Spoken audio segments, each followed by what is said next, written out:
Salve, salve galera, bem-vindos a mais um episódio do Vozes da Câmara. Dessa vez nós vamos falar do JK, da morte dele, se foi um acidente ou um atentado. E para isso estamos aqui com o Murilo Rincon. Oi, Mu! Oi, GD, tudo bem com você? Tudo bem com vocês também que nos ouvem? Espero que sim. E vamos para mais um episódio do Vozes da Câmara, que esse tá imperdível, né? Vamos falar dos 50 anos da morte do JK e saber se de fato foi um acidente ou se ele acabou sendo vítima de um cerco, né? Um atentado político, quem sabe. Bom, só para tratar, né, com as pessoas, o que a gente vai falar hoje, vamos falar como um dos presidentes mais importantes do Brasil morreu, por que 50 anos depois a gente ainda tem essas perguntas e, bom, fixando também, Mu, que ele morreu em 1976, lembrando que foi um acidente de carro. Acidente, né? A gente vai ver isso agora. Então, fiquem aí, apertem os cintos que vamos começar mais um Vozes da Câmara.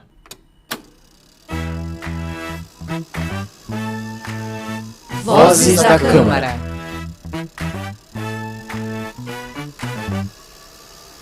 A gente estava falando da morte do JK. Na verdade, a gente fez toda uma introdução pra gente começar a falar da morte do JK, se foi um acidente, se foi um atentado, enfim. Mas antes da morte, existe toda uma história, né? Existe todo um homem que foi de tudo. Foi prefeito, foi presidente, foi governador. Acho que ele conseguiu reunir de tudo. Mas lembrando que ele era mineiro. Ele era mineiro, mas você sabia que ele se considerava um paulista nascido em Minas? Ele mesmo já dizia que na campanha política dele, ele afirmava sempre que se considerava um paulista nascido em Minas Gerais. Inclusive, em 1960, ele recebeu um título de cidadão paulistano. Engraçado que a Câmara tá presente em todos os momentos, né? Até em 1960, faz o que isso? Uns 66 anos, na verdade, né? Mas, Mu, me fala uma coisa, como é que um médico mineiro acabou se tornando um dos políticos mais importantes do Brasil? Tudo isso por conta da promessa de campanha dele, né? 50 anos em 5. Então acredito que isso mexeu com as estruturas, não só políticas, mas também com a vontade da população brasileira de querer ver o país crescer industrialmente e tudo mais que ele prometeu nessa campanha. E aí, então, ficou conhecido como um dos políticos mais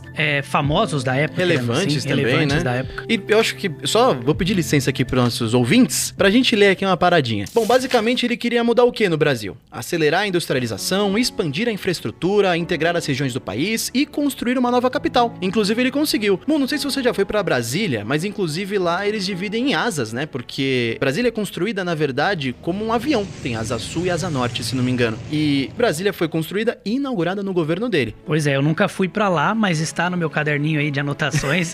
Serão uma das próximas viagens que eu devo fazer, porque sem dúvida nenhuma, não só pela história do JK, mas Brasília tem uma história e é o berço político do país, né? Então acho muito interessante nós que estamos aqui na Câmara Municipal de São Paulo também conhecer um pouquinho mais da política legislativa também e executiva que move esse país inteiro, não só São Paulo, mas em todos os estados. Sim, até porque, bom, a história dele não termina quando ele deixa o Planalto, né? Inclusive, em 1961, no ano que ele deixa de ser presidente e ele passa a faixa pro Jânio Quadros, ele foi eleito senador por Goiás. Ele continuou tendo influência na política brasileira, até que veio 1964, né, Mu? Que aí todo mundo já conhece a história, né? Exatamente, foi aí que o Brasil entrou na ditadura militar, né? E aí JK teve os seus direitos políticos cassados. Mas aí vem aquela pergunta, né? Por que um ex-presidente ainda era visto como uma ameaça, na sua opinião? É muito por conta da influência também, né, Mu? Justamente foi no dia 22 de agosto de 1976 que o Juscelino Kubitschek tava na Via Dutra e morre em um acidente de carro. Mas a pergunta que paira, eu acho que o episódio inteiro, né, Mu?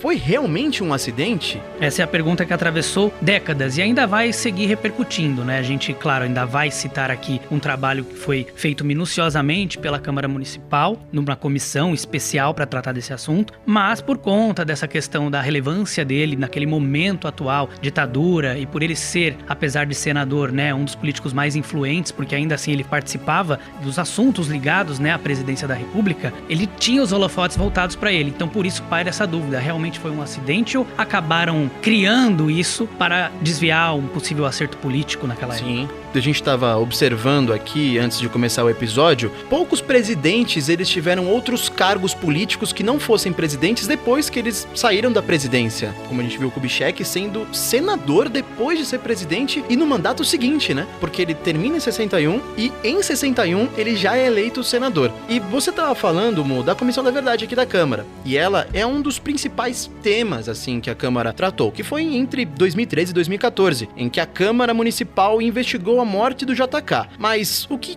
uma Comissão da Verdade pode encontrar 37 anos depois? Bom, documentos, depoimentos, relatos de testemunhas, evidências e no final dos trabalhos uma conclusão que contestava a versão oficial. A versão oficial dava que foi um acidente, mas a versão constatada pela Comissão da Verdade, que inclusive foi entregue pelo o ex-vereador Gilberto Natalini, foi que não foi um acidente, foi um atentado. Foi um assassinato, né? Mas o que levou a comissão a acreditar nesse atentado, né? Um dos depoimentos foi o de Josias Nunes de Oliveira, o ex-motorista da aviação Cometa. Ele relatou ter visto o carro de Juscelino Kubitschek atravessar, né, ultrapassar o ônibus que ele dirigia pela direita e acabou não fazendo a curva que seguia a rodovia. E aí, então, uma outra peça da investigação acabou sendo o depoimento também do Serafim Jardim, ex-secretário particular do JK, que relatou que o ex-presidente recebia também ameaças constantes aí, vinha sendo vigiado por agentes do governo militar. Outras fontes, inclusive, que foi o perito criminal Alberto Carlos de Minas, que relatou ter recebido ameaças para não associar o acidente a um possível atentado político. Imagina na época, você é um profissional, você é um perito criminal e você não pode relatar o que aconteceu porque você está sendo ameaçado. Então, a gente fala muito, obviamente, da morte do JK, mas olha quantas pessoas foram envolvidas também nesse acidente. Eu acho isso muito relevante, que a própria Comissão da Verdade conseguiu descobrir que não foi só ele afetado. Uma série de pessoas foram afetadas nesse caminho, né, amor? Até porque naquela época, GD, na ditadura militar, as pessoas não eram ouvidas, né? Haviam todo esse controle de quem poderia falar, quem poderia aparecer, quais jornalistas poderiam ter acesso a determinadas informações. Então, por isso que a Comissão da Verdade aqui na Câmara Municipal, anos depois, trouxe essas testemunhas que aí sim já estavam podendo contar os seus fatos, né? Os relatos vividos naquela época, e assim ajudar nesse conjunto de relatos e elementos, o que, segundo o relatório, apontou que de fato acabou sendo um assassinato e não um acidente. Bom, a gente chega em 2026, a data que marca os 50 anos da morte do JK. E assim, Mo, a pergunta continua: acidente ou atentado?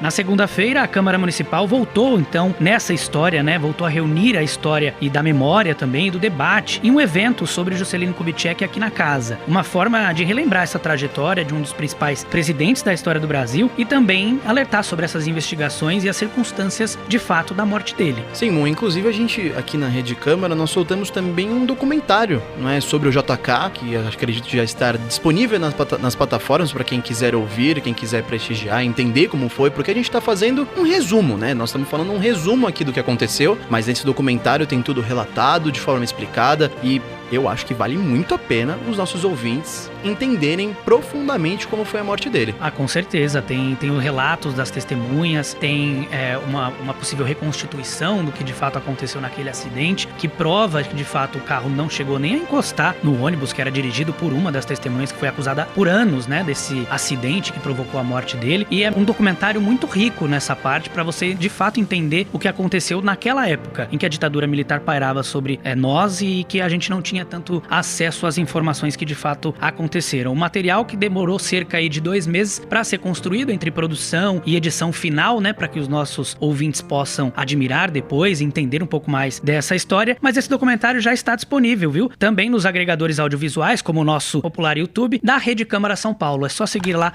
@Câmara São Paulo, e pesquisar sobre o mini-doc da história do Juscelino Kubitschek para você entender de fato o que aconteceu e tirar também suas próprias conclusões. Bom, eu acredito que nós tenhamos conseguido expressar tudo o que aconteceu, principalmente tudo que a gente produziu sobre o JK nesse tempo todo. Então vamos recapitular, Mu. Seguinte, para você ouvinte lembrar perfeitamente, o JK prometeu 50 anos e 5, JK construiu Brasília, foi caçado pela ditadura e morreu em uma estrada aos 73 anos. Mas a história sobre como ele morreu ainda não foi encerrada para todos. A Comissão da Verdade da Câmara Municipal de São Paulo chegou a uma conclusão: JK foi assassinado. Mas e você, já conhecia essa história? Bom, então para você ouvinte que ficou com a gente aqui até o final, então já coloca aí o que você achou. Você acha que foi assassinado? Você acha que foi um acidente? Fala pra gente. Bom, Mu, muitíssimo obrigado pela sua participação de hoje. Foi muito especial gravar esse retorno com você, meu amigo. Eu que agradeço o convite de vocês. É sempre uma honra estar aqui com você, GD, e também na presença dos nossos ouvintes, independente de onde eles estão acompanhando a gente, e estaremos aqui para uma próxima, se Deus quiser. Então, para você acompanhar o Vozes da Câmara toda semana, marca aí, sextas-feiras às 14 horas, em sãopaulo.sp.leg.br ou em